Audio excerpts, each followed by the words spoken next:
অনেকেরই বলার সময় খেয়াল থাকে না, শুধু তুমি নয় অবলা কান্ত, অনেকেরই বলার সময় খেয়াল থাকে না। কথার অ্যাকসেন্ট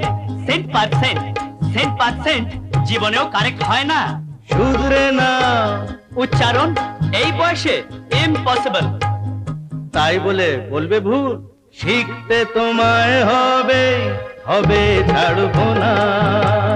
শুধু তুমি নয় অবলা কান্ত, অনেকেরই বলার সময় খেয়াল থাকে না।